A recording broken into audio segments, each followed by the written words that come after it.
la deuxième session donc, de cet après-midi avec donc une deuxième intervention qui nous sera proposée par Violaine Héritier-Salama et à qui je donne la parole donc, pour un temps là aussi limité. Je vais être un peu plus sévère que Paul en ce qui concerne la question du temps, de manière à ce que voilà, on déborde pas quand même trop loin dans la soirée. Voilà, c'est à vous. Bonjour à tous, donc, moi je suis étudiante, doctorante en ethnologie à Nanterre. Donc je vous présente ici le premier résultat de mon terrain de thèse situé au Maroc, à la marge de Marrakech, dans une commune rurale. Donc il s'agit de données qui sont avec lesquelles j'ai quand même très peu de recul et que j'essaye là d'analyser autant que se peut selon la grille du capital environnemental, bien que donc je ne sois pas géographe, j'essaierai de voir si les apports que cela peut apporter. Donc mon terrain se situe dans la ville d'Armat, un bourg rural situé à 30 km de Marrakech, où 3 grands domaines d'activité investissent dans l'environnement. Alors on a d'une part des jardins de villas, la campagne dans le sens agricole du terme, avec une exploitation de polyculture entre oliviers et céréales, et puis des pépinières qui émergent comme un troisième secteur. Donc on a donc 3 groupes d'acteurs, des agriculteurs, des pépiniéristes et des retraités citadins, français ou marocains, qui ont des définitions différentes et croisées dans l'environnement et des ressources qu'il offre. On y trouve ainsi des propriétés agricoles en exploitation directe, avec une forte charge identitaire à l'échelle de la famille, ou en exploitation indirecte, plutôt dans ce côté-là dans le domaine de l'investissement. Le milieu naturel est à la fois le support d'une production à but lucratif, la possibilité d'un travail salarié, ou est perçu comme paysage, à vendre aux touristes ou à apprécier personnellement. Et il constitue enfin la base de différents cadres de vie. J'insiste ici sur le pluriel. Suivant les groupes concernés, ce cadre de vie ne sera pas défini de la même manière. Les dynamiques socio-environnementales se jouent de plus ici à 2 échelles, donc entre Armat et ses cultures irriguées, et puis la région dans son ensemble, aux portes du Haut-Atlas et de la vallée de l'Ourika, très prisée comme lieu de vacances ou d'excursion. Je me concentrerai ici sur mon terrain à Armat, à la fois localité agricole vivace, avec une spécialisation en cours dans la production horticole de plantes pour jardin, qui n'oblitère pas la destination première du territoire, et enfin lieu de villégiature. Donc ici, j'essaierai de poser la question des ressources mobilisées et des représentations de chacun pour essayer d'appréhender les relations qu'ont les unes avec les autres ces différentes modalités de mobilisation de l'environnement comme capital, à la fois idéal et matériel. J'essaierai entre autres de montrer qu'une perméabilité intéressante s'opère entre les différents groupes d'acteurs, malgré les oppositions de départ qui peuvent paraître assez fortes dans leurs investissements dans l'environnement. Enfin, l'un des points communs à tous ces acteurs, et qui à mon sens pose question ici, est que pour diverses raisons, on observe une absence quasi totale de valeurs environnementalistes. Outre la question du lien entre cette absence et la mobilisation très forte de l'environnement comme capital à divers niveaux, cela permettra de nous demander si, dans l'importance qu'il accorde aux questions environnementalistes, le capital environnemental n'est pas géocentré. Donc la commune d'Armat se caractérise par un habitat dispersé, avec un centre urbain, lieu de marché très restreint, un climat semi-aride, avec une irrigation qui vient de la dérivation de surface des eaux de l'oued d'Ourika, donc qui débouche ici dans la plaine, et aussi de puits personnels, individuels, et de sources drainantes collectives, avec donc l'Atlas qui joue ici le rôle de château d'eau. Des 3 grands domaines d'investissement dans l'environnement, on trouve en premier lieu l'agriculture dite traditionnelle. J'utilise ce terme très grossier ici pour faire court, avec diverses productions vivrières et essentiellement de l'alliance olivier et céréales, qui forment un tout familial et productif dans une espèce de système clos, qui fournit aussi la monnaie d'échange dans tout un jeu de services entre parents, voisins, etc. Elle a tendance à être moins présente à Armat, mais n'en reste pas moins importante. Elle fournit à la fois des travaux. Elle est gérée par les hommes, chefs de famille ou ses fils, donc en ce qui concerne l'irrigation, les choix essentiels de la production, même si les propriétés sont partagées entre les 2 sexes au gré des héritages. Même dans le cas où l'activité principale de la famille nucléaire n'est pas agricole, l'attachement reste très fort à la terre qui peut être gérée par un parent et à ses produits. L'immense majorité des familles nucléaires locales a ainsi conservé un lien avec cette agriculture traditionnelle, plus ou moins directe, selon la dispersion des patrimoines et les métiers du père de famille et des différents membres masculins, agriculture traditionnelle ou pépinière. Les femmes sont alors des actrices importantes des relations entre les membres éloignés d'une même famille élargie et sont l'un des moteurs de la circulation intrafamiliale ou intravoisinage des divers produits de l'environnement, œufs, petits laits, plantes aromatiques pour le thé, etc., et de leur valorisation au sein du foyer. On a donc ici une espèce d'identité traditionnelle, toujours entre guillemets, entre la famille et l'exploitation agricole sur la base de la complémentarité, à la fois des différentes productions suivant les saisons et les besoins en eau, avec aussi l'élevage par exemple, et entre acteurs avec des solidarités familiales, la collectivisation des ressources et une spécialisation sexuelle des activités. Donc en schématisant, les hommes s'occupent des champs et des pâturages, les femmes de la transformation domestique et fournissent une main-d'œuvre d'appoint pour les récoltes. Les hommes sont à l'extérieur, s'occupent des achats, ont des activités salariées, tandis que les femmes restent au foyer avec les enfants, s'occupent de la cuisine, du bétail qui est à la maison et de la transformation des produits. Et on a enfin une question de complémentarité générationnelle entre le travail des jeunes, etc. Donc on a ici un tout entre la famille et la ferme, dans ce que l'on entend ici par traditionnel, qui n'est pas tout à fait évolutif et propice aux ajustements. Ce n'est pas quelque chose de figé dont je vais parler ici.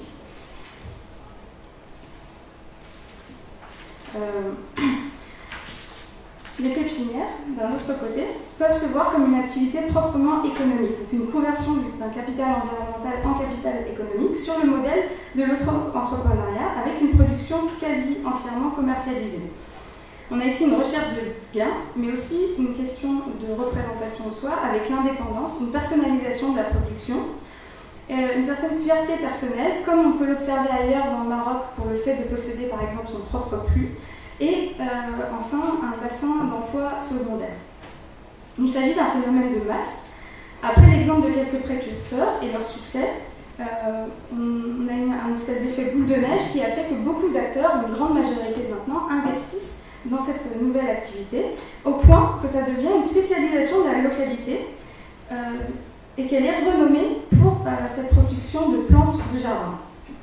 qui participe, cette renommée participe à son tour à augmenter la demande dans une certaine mesure en élargissant le champ de la clientèle et en centralisant les acheteurs avec une bourse aux plantes qui se tient à Armat même. On peut se demander s'il s'agit d'une sous-catégorie de l'agriculture traditionnelle, dans le sens où elle viendrait la compléter, donc comme l'un des nombreux compléments de ressources qui permettent de maintenir une ferme à flot. Et je pense que c'était certainement le cas dans un premier temps, mais il me semble qu'ici ça dépasse ce domaine donc, des petits ajustements des complémentarités, car certains acteurs investissent exclusivement dans ce secteur, parfois depuis plus d'une génération. Et il devient central à Armat, donc comme on l'a vu avec cette question du marché qui se tient vraiment dans cette localité, c'est le seul de la région à exister de cette sorte. Donc Armat devient associé à la production de plantes, et ça se voit notamment par exemple dans toutes les autres pépinières qui s'échelonnent sur la route de Marrakech, donc elle fait 30 km à cet endroit-là, et qui se disent toutes, pour une grande partie, pépinières d'Armat, quand bien même elles sont situées à des dizaines de kilomètres, et que les plantes ne viendraient pas du tout de cette localité. Avec l'arrivée des villas, le phénomène a aussi amené un véritable savoir-faire jardinier à se développer. Donc on n'a pas seulement le commerce de plantes, mais aussi une main-d'œuvre spécialisée dans le jardinage qui s'est développée parallèlement à ces pépinières dans une influence réciproque. Donc on a par exemple l'application de l'un à l'autre domaine des savoir-faire qui concernent l'arrosage, l'exposition des plantes, la taille, le moment propice pour déplacer une plante en fonction de la température, etc. Avec des connaissances qui se développent sur de nouvelles variétés qui sont importées ici d'autres régions du Maroc, le Nord en particulier, voire d'Europe. Donc des plantes qui à l'origine n'étaient pas forcément les plus adaptées aux conditions climatiques locales. Enfin, on a les villas de ce que j'appelle des outsiders, des gens qui viennent d'ailleurs, alors soit des retraités français ou de pays francophones en général, soit des retraités marocains ou encore des couples mixtes, mais à l'origine citadins. Le capital, dans ce cas-là, c'est à la fois le cadre de vie avec le paysage, la vue sur le haut d'Atlas, qui est assez spectaculaire dans cette région, et puis aussi, surtout, le jardin autour d'une même maison. Ces jardins donc, sont très fermés, il s'agit d'un habitat insulaire, qui est le support d'une sorte de société parallèle, comme dépendance de villes lointaines, avec les maisons secondaires, ou comme société indépendante des retraités qui ont immigré ici, qui viennent des quatre coins de France, d'Europe, etc., et qui reforment ici une société francophone particulière, qui est donc à une échelle un peu plus large que la localité elle-même, puisque les gens ne sont pas en général voisins directs, ils n'ont pas des maisons qui se touchent, mais en ayant une maison à 2 km ou 3 km, même 10 d'écart, se considèrent comme voisins. Le jardin est un espace clos, privé, qui fait partie intégrante de la villa, il est l'objet d'attention particulière. Du personnel est souvent embauché pour l'entretenir, mais il a aussi une part importante en tant que passe-temps personnel. Il s'agit ainsi plutôt d'organiser le jardin, de choisir et d'arroser les plantes, que de bêcher et de désherber. Il s'agit quasi exclusivement de plantes décoratives, à part quelques arbres fruitiers et les oliviers qui sont souvent le reste en fait, qui sont souvent déjà présents sur les parcelles qui étaient avant des parcelles agricoles et qui sont conservées et valorisées, car un vieil olivier ça met du temps à faire pousser. Et on n'a pas de potager, car les légumes ici sont bon marché et ça demande beaucoup de travail. Les jardins sont l'objet de discussions sur les qualités et variétés de plantes, qui sont l'objet d'échanges, de boutures par exemple, de graines, avec un côté collectionneur parfois. On fait aussi visiter par exemple son jardin aux invités, on le montre, on le décrit, on échange des conseils, etc. Ce développement se situe à la limite du secteur touristique avec des maisons d'hôtes qui se développent par ces retraités et qui vendent un autre type de séjour que Marrakech, à la fois au cœur de la société locale et d'une zone rurale plus fraîche, plus agréable que la ville ensoleillée et très, très chaude. Elle est en même temps, à chaque fois, ces séjours qui sont vendus sont assez strictement fermés par rapport à cette société locale, paradoxalement, comme le paysage lui-même, avec à chaque fois des maisons enclos de murs assez hauts. Donc on est là dans un phénomène qui se situe dans le sillage du succès touristique de Marrakech et de la vallée de Breka, qui a fait de la région un lieu de villégiature et qui occasionne une forte demande en plantes pour jardin avec ce développement de riades, de villas, de complexes hôteliers, etc., etc. On est très loin ici du modèle de désertion des campagnes ou de déshérence que l'on peut rencontrer ailleurs. S'il a existé dans une moindre mesure, il a été enrayé très vite de manière interne, ni dans une concurrence binaire entre agriculture en perte de vitesse et multiplication du résidentiel. Alors, en termes de concurrence, entre ces différentes occupations et manières en fait, d'avoir recours à l'environnement, on a tout d'abord la question de l'espace. Le territoire n'a jamais été autant cultivé, il est cloisonné à présent à la suite de ce développement des pépinières et de la pression foncière. Il s'agit d'un phénomène qui est relativement ancien, si l'on lit des études sur la région de géographes comme Paul Passeron, mais il devient un peu critique actuellement, avec par exemple l'élevage qui tend à diminuer faute de plage pour faire paître les troupeaux. Et on a aussi des concurrences en termes de valeur entre agriculteurs et pépiniéristes qui serait une opposition par exemple entre fortune familiale contre fortune individuelle. Donc ainsi un exemple d'un acteur, Abderrahim, qui ne veut pas dire à sa mère combien il gagne avec sa pépinière et à qui le carcan familial pèse particulièrement. Il aimerait pouvoir faire son entreprise de son côté tout seul, mais il est pris d'un autre côté dans cette vision plus classique de la famille et des complémentarités de ressources au sein de la famille. La pépinière est donc ici pour lui comme un refuge personnel, aussi bien physique on va dire qu'en termes de représentation, d'ambition personnelle. On peut aussi voir une concurrence entre oliviers céréales contre de nouvelles cultures, par exemple, qui serait aussi celle de l'agriculture nourricière contre une agriculture exclusivement tournée vers le commerce, dans un nouveau rapport aux plantes. Donc on a aussi par exemple un tabou qui consiste à qui frappe le fait d'arracher un arbre localement, qui est un peu mis à mal avec ces pépinières dans le cas où des arbustes qui sont à vendre en pot finissent parfois par se dessécher à force d'être exposés et donc meurent dans leur petit pot de plastique. Donc là, une concurrence en termes de valeur au sein de la société. Et enfin, on a des concurrences entre résidents, retraités et actifs locaux en termes d'exploitation de la terre contre résidence. Ou bien, on peut se demander entre local et outsider. Mais on a d'autres types de migrations qui sont très bien acceptées et ont été très bien acceptées par ailleurs dans cette localité, car le territoire est depuis le XVIe siècle au moins une terre d'accueil d'émigrés ruraux. Donc je pense qu'il s'agit plus généralement d'une concurrence en termes de mode de vie ici et de milieu social. On a enfin une concurrence en termes de savoir sur les plantes et le jardinage. Comme il s'agit de plantes qui sont aussi parfois importées d'Europe et d'ailleurs et de nouvelles activités, qui relèvent également du domaine des représentations. Donc, par exemple, ce qui est une mauvaise herbe ou non, quand et comment arroser ou tailler. On observe en fait une véritable opposition en termes de représentation de la nature entre les trois catégories d'acteurs. Donc avec l'exploitation familiale qui a un rapport assez intime et identitaire avec les champs et les cultures, les pépinières qui les voient comme une ressource commerciale, et enfin l'environnement agricole vu comme un paysage et le jardin privé vu comme un paysage intérieur de la part des outsiders. Mais le courant environnementaliste d'Europe n'est pas présent ici. On va d'un endroit à un autre, on ne se promène pas. Ça, c'est quelque chose qui est ultra majoritaire sur place, c'est-à-dire qu'on ne va pas se promener pour profiter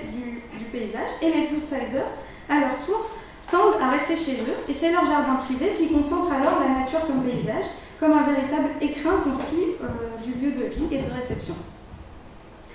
Les conceptions sont radicalement différentes à l'origine de la valeur de l'environnement en tant que cadre de vie et paysage, avec une exception, le fond que forment les montagnes, on remarque quand il neige, mais il s'agit pour une grande part de jauger la quantité d'eau qui sera ensuite disponible. Donc localement, la nature est plutôt vue comme un système avec un rapport pleine montagne fondamental, au centre duquel sont les précipitations. Les montagnes sont aussi identifiées par tous, par le biais de la vallée d'Oureka, comme lieu de loisirs, avec on y trouve des restaurants pour profiter de l'ouest, etc. Mais ils sont en fait très peu pratiqués par les habitants d'Ormat eux-mêmes, que ce soit les locaux ou les outsiders, à l'exception de jeunes zones. On a en même temps ainsi des influences mutuelles dans la non-présence du courant environnementaliste de valorisation de l'environnement comme lieu de loisir, cantonné à un espace dédié précis, ici l'Oureka, donc mis à distance, qui fonctionne alors aussi sur le mode de la marchandisation du paysage. Dans l'autre sens, on a des influences avec le développement local des jardins, avec un changement générationnel d'architecture de la maison qui, de tourner sur elle-même autour d'une cour avec un tout petit jardin central, devient à l'inverse une maison entourée d'un jardin englobant, et une nouvelle prise en compte de la beauté de la nature qu'on commence à discerner dans le discours des acteurs locaux. Qu'en est-il des produits qui sont issus de ce jardin, les fruits, les fleurs, etc. On note à leur tour des échanges entre boutures, produits, etc. chez les outsiders, au sein des différentes communautés, possiblement sur les mêmes échanges peut-être que les échanges traditionnels, qui sont donc ici politiques, relationnels, et à la fois des deux côtés des sexes dans cette société qui est assez séparée entre hommes et femmes. Localement, on a une valeur partagée de ce qui est produit sur place, qui passe aussi par la rareté relative de ces produits, que ce soit les poules, les vaches, les plantes aromatiques du jardin ou les fruits du jardin, sauf les légumes qui ne sont carrément pas produits à petite échelle. On peut se demander si, avec l'exemple des pépinières qui vendent des jardins à la demande,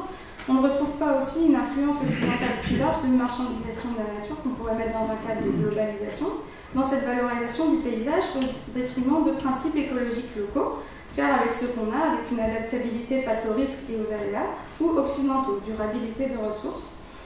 J'évoquerai ici le travail de Beatriz Santa Maria y Campos, Ecologia y Poder, et le discurso medioambiental como mercancía,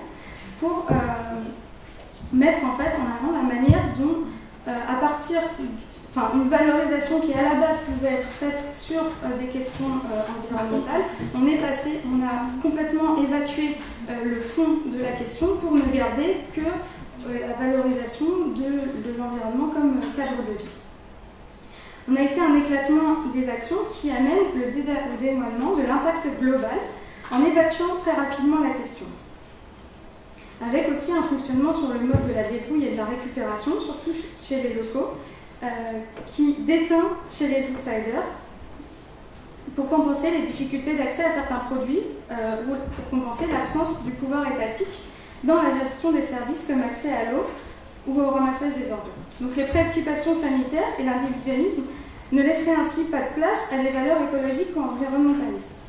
Ainsi, un point semble mettre tout le monde d'accord, du moins le serait s'il était sujet à débat, c'est que des valeurs comme la protection de la nature ou la production alimentaire écologique, une certaine autarcie dans la production de la nature, de nourriture, etc., la durabilité des ressources, toutes ces préoccupations restent absentes quand bien même on a une très forte pression sur la ressource hydrique. Elles sont très vite évacuées par tous en ce qui concerne la gestion de l'eau, par exemple, tous les acteurs, cette fois, unanimement, rendant responsables de la surexploitation de la nappe phréatique les gros acteurs, les secteurs hôteliers et industriels de la plaine de Marrakech, tandis que leur propre ponction n'affecterait pas la nappe phréatique, puisque Armat est situé au-dessus du lit souterrain de l'Oued, que les puits ne pompent donc pas la nappe mais l'Oued, et qu'il n'y a pas, dès lors, de problème écologique. Donc, le concept de ressources socio-écologiques de Vincent Battesti, développé dans sa thèse sur les oasis du Géry tunisien, peut nous aider à appréhender ces oppositions de départ qui s'entremêlent d'influences mutuelles. Cette notion tend en effet à réunir à la fois des ressources matérielles mobilisées par les sociétés dans leur milieu naturel, mais aussi dans un sens élargi, tout ce qui concerne les manières et les idées d'exploiter ces ressources, les stratégies des individus qui leur sont appliquées, conscientes ou inconscientes. Ainsi, les différents registres de relations à l'environnement ont chacun leur plan de pratique différencié sur des niveaux distincts d'organisation. On rejoint aussi ici la notion d'environnement utile en anthropologie. Les acteurs usent de façon variée des ressources environnementales, non seulement d'un point de vue technique, mais aussi dans les différentes manières de traiter le monde qui orientent leurs pratiques. C'est de cette manière, à mon sens, que l'on peut expliquer un certain nombre de paradoxes dans la société armatienne. D'une part, c'est l'instrumentalisation occidentale de valeurs environnementalistes qui a amené la valorisation des cadres de vie naturels à l'origine de l'installation des retraités ici. Alliée à la très forte demande touristique de la région, cette valorisation commence à toucher aussi les habitants locaux, confortés en cela par le développement des pépinières internes. Quand bien même, il paraît très réticent de prime abord au développement de la destination résidentielle du territoire. Mais cette valorisation croissante du cadre de vie explicite, avec quelques valeurs environnementalistes des Slaves dans la valorisation des productions locales, belle dit, plus ou moins implicite, ne va pas du tout avec des interrogations donc, sur la protection de la nature ni des tentatives de pratiques alternatives face au risque de pénurie, d'un côté comme de l'autre. Alors que les systèmes plus ou moins traditionnels, entre guillemets, géraient relativement bien cette question, et qu'il s'agit de mouvements qui s'imposent en ce moment en Europe. Est-ce que donc le capital environnemental, dans ce qu'il suppose de lien avec des valeurs environnementalistes, serait géocentré? Est-ce qu'une fois que les Occidentaux sortent du milieu européen et de la bien-pensance écologique, ils l'abandonnent par la même occasion, à supposer qu'il n'en ait aussi jamais eu une, pour n'en garder que certains dérivés consommables, la valorisation du cadre de vie, les produits du jardin, qui transmettraient indirectement aux sociétés locales par mimétisme? Tout semble ainsi se rapporter aux capacités individuelles d'action et d'investissement, la stratégie d'évitement des outsiders par la société locale, qui est, elle, interconnectée, répondrait alors à des problèmes de domination, d'appropriation spatiale. Le dénigrement de ceux qui vendent des terres aux étrangers pourrait aller en ce sens, avec des contradictions internes chez les locaux entre valeurs émergentes individualistes sur le modèle de l'auto-entrepreneuriat, avec des profits occasionnés par le développement des jardins de villas et de résidences hôtelières, et une volonté de conserver la mainmise générale sur l'organisation et l'exploitation des territoires, cette organisation fonctionnant à la fois sur les micro-sociétés des hameaux et sur des dynamiques communes plus larges, communes rurales, etc., qui semblent partie prenante du fonctionnement social lui-même. Donc en fait, c'est le jeu complexe du service, d'achat, d'exploitation de nouveaux terrains et d'éparpillement des groupes familiaux à l'échelle du territoire, les visites et déplacements qui provoquent la connaissance fine par chacun du territoire qui en est issu, en même temps que d'informations indirectes, le jeu des amitiés et des transmissions de savoir-faire, par le biais de petits boulots, de relations amicales ou familiales, qui permet tout un réseau croisé de relations qui dépasse le voisinage strict et permet à des dizaines de milliers d'habitants de se considérer comme un groupe avec son identité propre, quasiment dehors de tout point physique de ralliement. Donc le souk lui-même étant, pour une population de plus de 20 000 habitants, occupé seulement par 900 habitants. Et il est très peu fréquenté par la moitié de la population, les femmes. C'est ce que semble aussi recréer à son tour le groupe formé par le retraité étranger installé dans la région à une échelle plus large, avec aussi tout un réseau d'échanges de semences, de boutures, etc., de frais, de fruits, d'animaux trouvés, élevés, de chiens, de chats, de poulets, de cochons. Ici, dans ce cadre-là, c'est pas évident d'en trouver. Et même de déchets domestiques pour nourrir les ânes de certains parents. Donc pour conclure, je voudrais, juste pour faire un petit retour sur quelques-unes des questions de l'appel à communication, au prisme de cet exemple, il me semble qu'ici, la grille de capital environnemental permet bien de rendre compte du jeu qui se fait entre plusieurs types d'acteurs autour de ces questions, avec des interactions entre plusieurs types de capitaux environnementaux et aussi plusieurs types de représentations, en termes de ressources marchandes, de ressources sociales, identitaires, de cadre de vie. La question de savoir si le capital environnemental comprend l'ensemble des investissements réalisés au nom de valeurs environnementalistes uniquement, ou la capacité des acteurs à imposer et mobiliser leurs propres valeurs environnementalistes, et donc environnementales, et donc pas nécessairement environnementalistes. Il me semble qu'avec ici une évacuation assez totale de valeurs environnementalistes,